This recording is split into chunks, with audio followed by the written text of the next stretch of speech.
Hello and welcome to the Escort Quest. I'll be your guide. My name is Drew and I like to put together D&D 5e builds. Lately I'm focusing on the 2024 content with the goal of taking a particular flavor or theme and baking it in so that each level builds upon itself. So whether you're playing to level 10 or level 20, you play a character build that is satisfying to play throughout.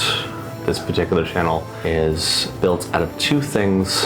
One is my years-long love of theory crafting, where I have put together dozens of builds and gotten to play very few of them, unfortunately. And actually my love of various D&D YouTube content creators. A video I saw from one such content creator who goes by Rules Is Written. He built a build around the Mage Slayer feat, which I loved. The Mage Slayer feat is a kind of controversial feat. Some people love it, some people don't. I've seen some debate online about whether or not it is a good feat, but it's a fantastic flavor. Someone who just hates mages and spellcasters in a way that they just want to destroy them, and I thought it would be so much fun to build a character backstory and motivation around that. And so that's what today is. I'm going to be linking Rules Written's build in my description or in my comment section.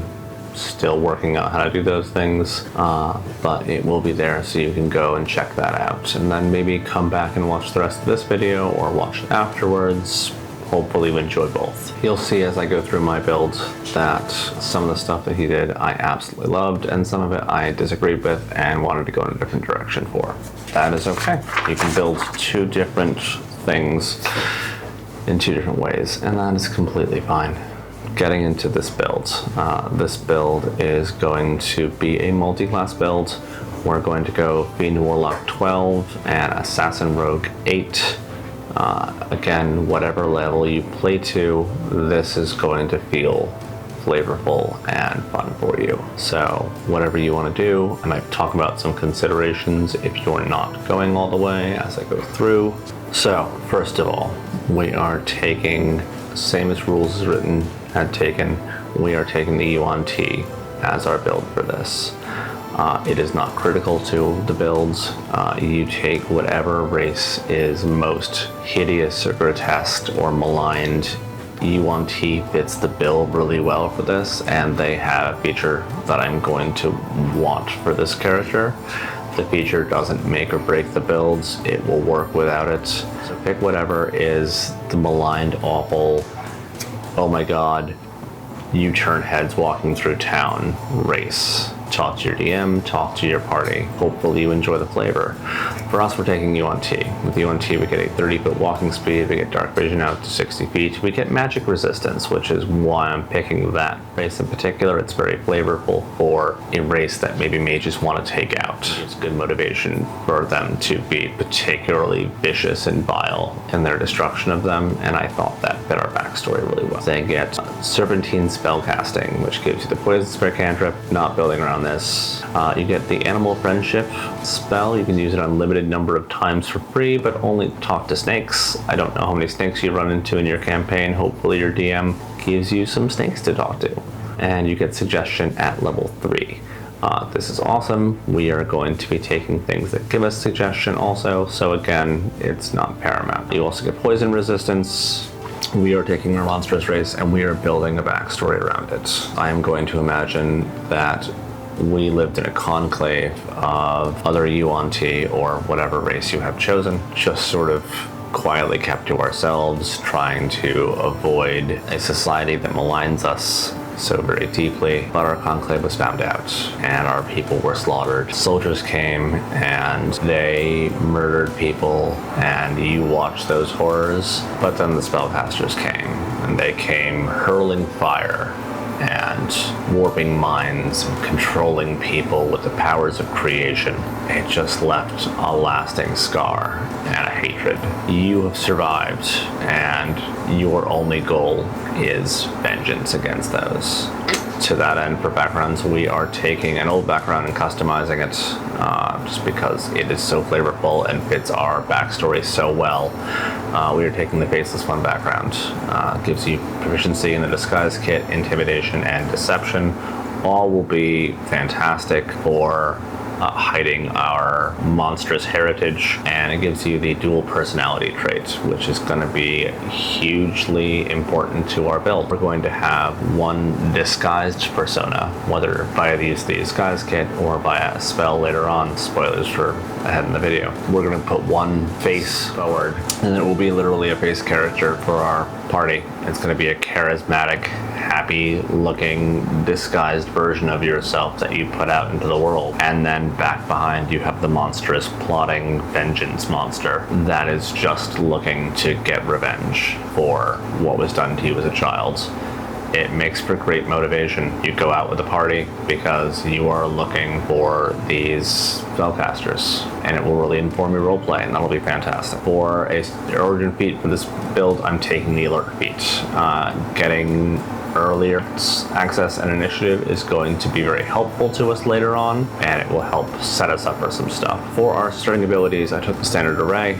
We are taking a 15 in dexterity, a 14 in our +2 in charisma. We are taking a 13 in our +1 in constitution. We are taking 12 in wisdom, 10 in intelligence, and dumping strength with 8. At level 1, we are taking our first level in warlock. Warlock gives us one little first level pack slot. We are getting wisdom and charisma saving throws, which will be great. Wisdom saving throw proficiency in spellcasters is awesome. We are getting proficiency in arcana and investigation. You are looking at sniffing out magic and hunting spellcasters down. For our first level invocation, we get invocations at first level now.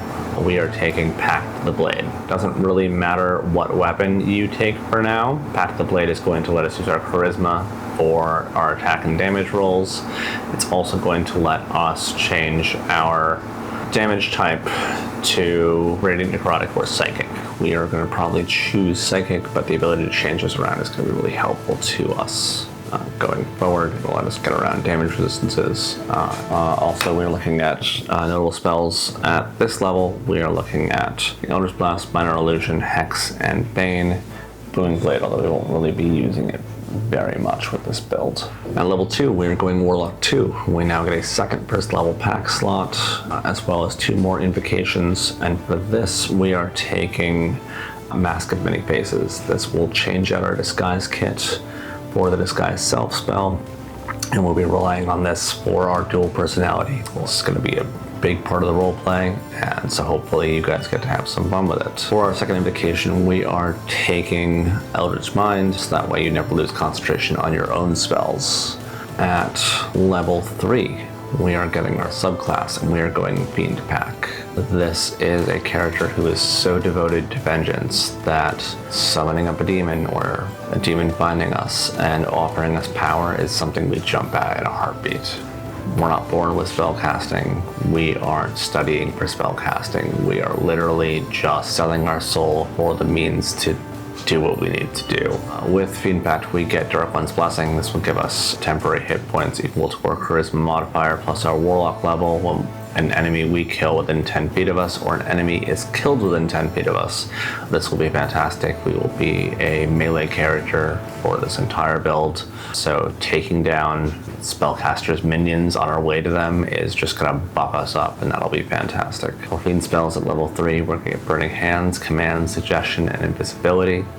Visibility works really nicely with our sort of stalker theme we're going with. At level 3 Warlock, we also get second level Warlock spells, probably still focusing on Hex on this build, but consider Mirror Image, Hold Person, and Suggestion. We won't be using Darkness on this build. At level 4 in Warlock, we are getting our first ASI or feat, and we are taking Mage Slayer, as you might well imagine. Because our build is built almost entirely around this, both in theme and mechanics, I'm going to read out what the Mage Slayer ability does. You gain the following benefits. Ability score increase. You increase your strength or dexterity by 1 to a maximum of 20. We are choosing dexterity, bringing our dexterity up to a 16 for a +3 modifier. You get Concentration Breaker. Whenever you do damage to a creature that is concentrating, it has disadvantage on the saving throw it makes to maintain concentration. What that says to me is we need to do as many instances of damage to make them make as many concentration saves, all with disadvantage. to really be that concentration breaker. It's a guarded mind. If you fail an intelligence, wisdom, or charisma saving throw, you can cause yourself to succeed instead. Once you use this benefit, you can't use it again until you finish a short or long rest. We already have proficiency in wisdom and charisma saving throws. This just guarantees that we're going to make our save at least once per short rest. I know at level 5, many of you are thinking I'm going to take my 5th level in Warlock, taking the Thirsting Blade Invocation for 2 weapon attacks. We just said we're looking at making as many instances in damage. We are actually taking our multi-class here. So level 5, we are going Rogue 1. Rogue 1 gets us our proficiency in Stealth, expertise in Stealth and Deception. We get Sneak Attack that adds 1d6 to any attack that qualifies for our Sneak Attack damage. What we're really looking for here are Weapon Masteries. We get 2 as a Rogue 1. We are taking Short Sword for the Vex Mastery and Scimitar for the Nick Mastery. This gives us 2 d6 weapons. We're going to make the Short Sword our packed weapon, and then holds a regular non-magical, or if you were lucky enough to have gotten a magical scimitar at this level, a magical scimitar in our offhand. Alright, this is going to bring us to our first round of tactics. In these videos I'm not going to do a damage report, although these will probably include damage numbers. There's some generalized tactics. Reminder, at this point we have a packed weapon short sword in our main hand and a off-weapon scimitar in our offhand. We have the Hex spell and we have 1d6 sneak attack. So you're going to use your bonus action to cast the Hex spell on a target. Could be a mage, could be a regular target, really up to you at this point. Prioritize mages because they're going to be doused into your party and because it just fits your backstory. So once you cast the Hex spell, you are going to hit with packed weapon short sword using your charisma modifier of +3.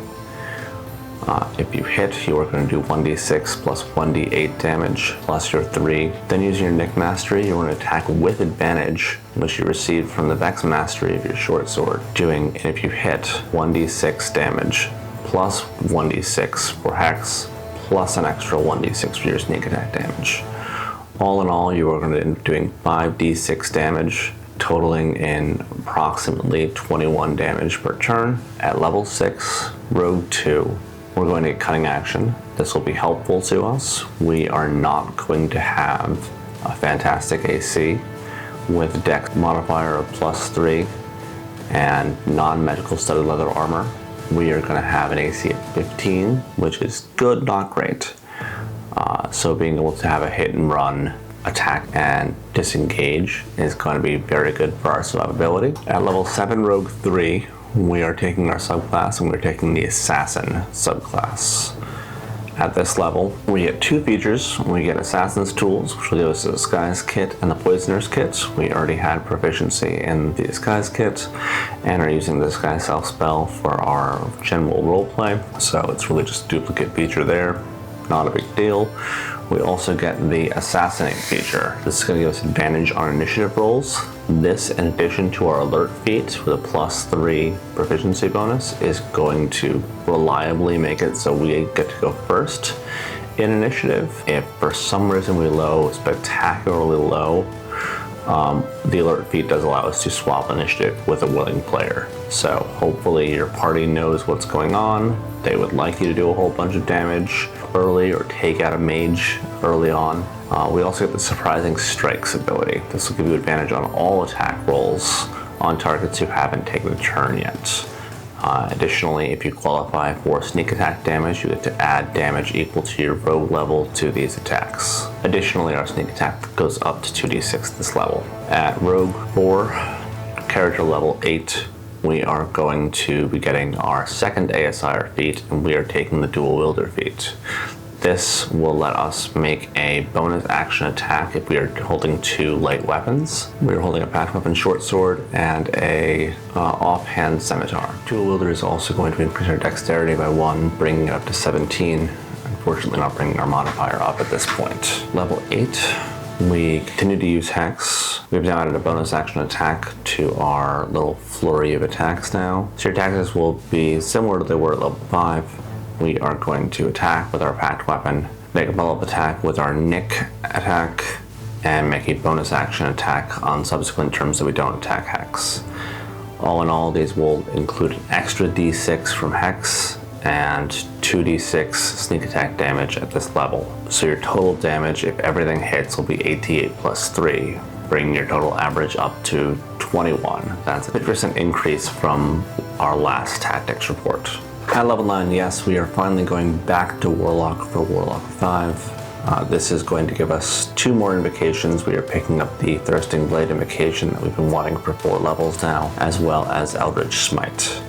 You are not going to have a lot of packed weapon slots, and you may want to save these for spells, because at Warlock level 5 we are picking up 2 spells that are being pivotal to our build. First is going to be Spirit Shroud. This will replace Hex as our go-to bonus action attack boosting damage spell. It is going to do 1d8 of radiant, necrotic, or cold damage to any attack made within 10 feet. You choose the damage type when you cast the spell. You would choose either necrotic or cold, whichever is likely not to be resisted by your whatever you're fighting. Additionally, when you attack anything within 10 feet of you, it has their movement speed drop by 10 feet.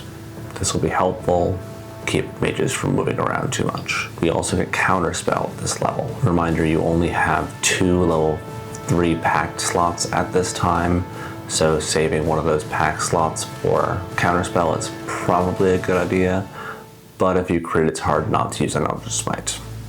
So just keep that in mind, you have options. For tactics at this level, we are using our bonus action to cast Spirit Shroud, using our action to attack with our packed weapon, and also doing Spirit Shroud damage for 1d6 plus 1d8 plus 3, following up with our Nick attack, now at advantage, plus our Spirit Shroud damage, plus our sneak attack damage, for 3d6 plus 1d8, then attacking with our second packed weapon, also doing Spirit Shroud damage for 1d6 plus 1d8 plus 3. On subsequent turns, you can use your bonus action, that's going to add another 1d6 and another 1d8 of damage. If all hit in subsequent rounds, you are looking at doing 66 plus 48 plus 6, totaling 45 damage. That's more than a 50% increase from last level, and you have the option of doing an Eldritch Smite for 48 damage, which is 18 average damage overall. At level 10, we are a Warlock 6. We get subclass feature Devil's Own Luck. This can add a 1d10 to saving throws. Charisma modifier number of times per long rest.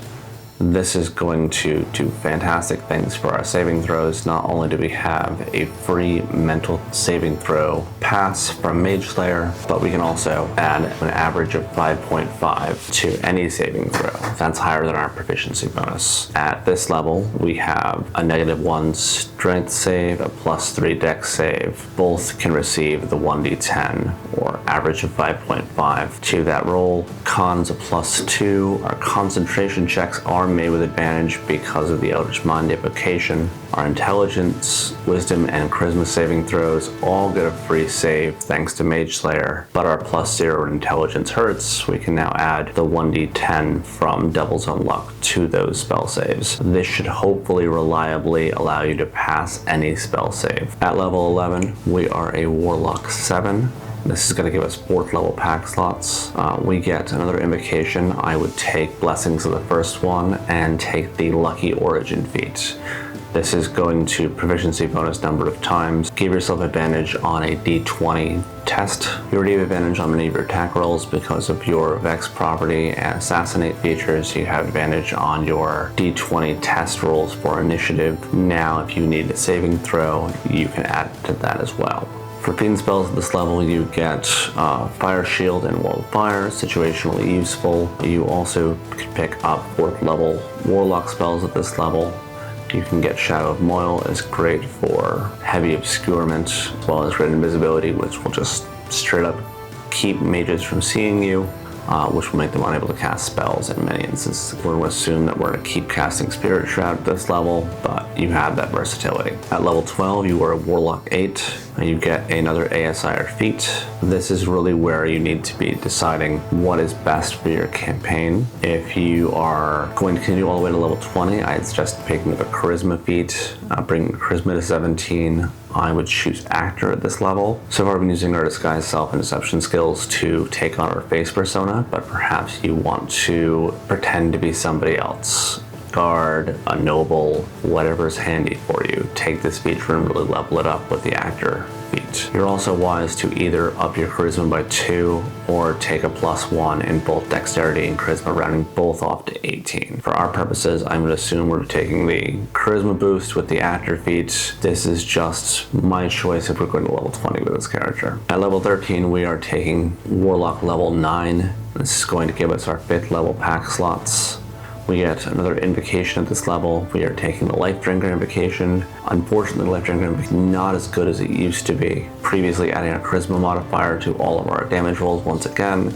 Now it simply adds 1d6 worth of damage on 1 attack per combat, but when you do that, you are able to take one of your hit die and roll it. We still don't have an amazing AC. We might be able to do our hit and run stuff. We might not be able to if we want to get all of our attacks off. We could potentially be being hit a lot, so the ability to get some hit points back is probably fantastic for us, and will be life-saving in some instances. Our fiend spells for this level are going to be Gaius and Insect Plague, neither which I'm planning. For 5th level spells, nothing is super notable. I assume we're just upcasting Spirit Shroud for its 2d8 damage now. One final feature at Warlock level 9, it is the Contact Patron feature. Depending on how your campaign is going, if you are not finding the mages who killed your particular conclave, you are able to summon up your patron and ask them for clues to where they are, clues to where the MacGuffin is, anything to help you get further on your campaign and have some great roleplay moments with your patron. At level 15, Warlock 11, we are getting our 3rd 5th level pack slot. This will be fantastic for us. We are able to cast 50% more spells, or maybe we can justify one of those Eldritch Smites. At a 5th level pack slot, Eldritch Smite does 68 damage. That'll be a nice damage boost to one of our 4 attacks. We also get our first Mystic Condom, a 6th level spell we can cast once per long rest. The best thematic spell for us is going to be Summon Fiend. On top of launching 4 attacks, summon up a big old fiend and set them loose on your enemies. At level 16, we are Warlock 12. This is going to give us yet another invocation. This is going to give us the Devouring Blade invocations. This will let us make 3 attacks with our packed weapon. This is in addition to our 2 attacks, one for the Nick Mastery and one for our Dual Wielder bonus action, bringing us to a total of 5 attacks. We also get an ASIR feat at this level. I would take Ritual Caster. There are a ton of fantastic ritual spells that don't take your few pack slots. This will also bring your charisma up to 18 if you took the actor feat or the +1 in both abilities over at level 12. So for tactics at this level, again using your bonus action to cast Spirit Shroud, now at the 5th level, so you add 2d8 damage to every one of your 5 attacks. You then get a main hand attack with your packed weapon, doing 1d6 plus 2d8 plus 4, giving your next attack advantage with your offhand Nick attack, or 1d6 plus 2d8 plus 2d6 for your sneak attack damage. Back to your main hand for 1d6 plus 2d8 plus 4, giving your next main hand attack advantage 1d6 plus 2d8 plus 4 more, assuming you don't crit with that advantage. Finally, on subsequent turns, using your bonus action to make 1d6 plus 2d8 in your offhand, again with advantage from your Vex property. In subsequent rounds, if everything hits, you are doing 8d6 plus 10d8 plus 12 damage, with the option of doing an additional 68. That is 85 damage in a round, bringing us up very nicely from subsequent rounds. And if you include an Eldritch Smite in that, you could potentially do 112 damage per round. Additionally, because you're not having to reapply your buff like with the Hex spell, if you change targets mid-attack because you've taken out your squishy mage and are now going on to their beefy bodyguard, you can take out the mage and a good chunk of damage out of that beefy bodyguard all in a single combat. If you're first to act, all of these attacks are coming with advantage. At level 17, we are going back to Rogue. At Rogue 5, we get Cunning Strikes. This will let us sacrifice one of our d6s, of which we have many, from our multiple attacks. Taking 1d6 out of our sneak attack to potentially get an ability is not necessarily a bad choice. I would consider the trip attack. This lets you try to trip an enemy when attacking them at the cost of 1d6 of your sneak attack. You get to do this once per turn, but if you do this early on, before you can get advantage on all of your subsequent attacks and give your party advantage on all subsequent attacks until that creature's turn where they take their movement speed to stand up. We also get Uncanny Dodge at this level. Our reaction is not particularly spoken for, and we are still pretty squishy, so having our damage is going to be really life-saving for us on occasions, then doubling back on Life Drinker to kind of buff us up some. Sneak attack also increases to 3d6 damage at this level. At level 18, we are a Rogue 6. We get 2 more instances of expertise. I would take Intimidation and Investigation, helpful for you in roleplay. At level 19, we are a Rogue 7. This will give us Evasion. Great, we pass a dexterity saving throw. We take no damage instead of half damage. We're already passing saving throws pretty reliably. Now we can take no damage for it. We also get Reliable Talent this level. If you weren't passing your deception checks before, you 100% will now. Late in the game, but still nice to have. Our sneak attack also goes up to 46 at this level. At our final level, we are Rogue 8, giving us an ASI or feat, or because we are higher than level 19, an Epic feat. We are into the boon of Dimensional Travel. This lets us increase one of our ability scores up to a maximum of 30. We are still languishing with a 17 dexterity, so we will round that out to 18 if we didn't already do that in a previous feat. This gives us the Blink Steps ability. Immediately after you take the attack action or magic action, you can teleport yourself 30 feet to an occupied space. What this means for us is we can make our attacks and teleport away without provoking opportunity attacks. This will make us considerably safer. Just move yourself far enough away so you're out of danger, out of dodge. For my final thoughts on this build plays exactly the way it's set up. It is a headstrong vengeance character that is more interested in doing offensive damage than it is having defensive safety. Our AC is always going to be kind of poor. We have a few ways of mitigating that early with our cunning action at the cost of some damage, and later on with our dimensional transports. Those things will keep us safe. We get some healing with Life Drinker Invocation, but we're always going to be fairly squishy. That being said, making 5 attacks, forcing concentration checks at disadvantage for 5 different concentration rolls is virtually guaranteed to break concentration. You are also getting advantage on many of these attacks. By the end, you are giving 3 attacks advantage with the Vex property. And if it is the first turn in combat, hopefully you can single out that one mage and take them out early with all of your attacks advantage. Although my damage numbers don't account for it, if you are finding that you're critting regularly, you have Eldritch Smites to put down a huge number of d8s worth of damage, and our damage will be fairly reliable throughout this build. Hopefully you've enjoyed my take on the Mage Slayer.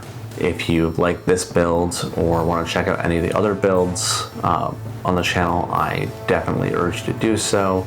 If you've enjoyed this, please like and subscribe. It will be wonderful in making my channel grow, and I appreciate it, and I'll see you guys next time at the Escort Quest.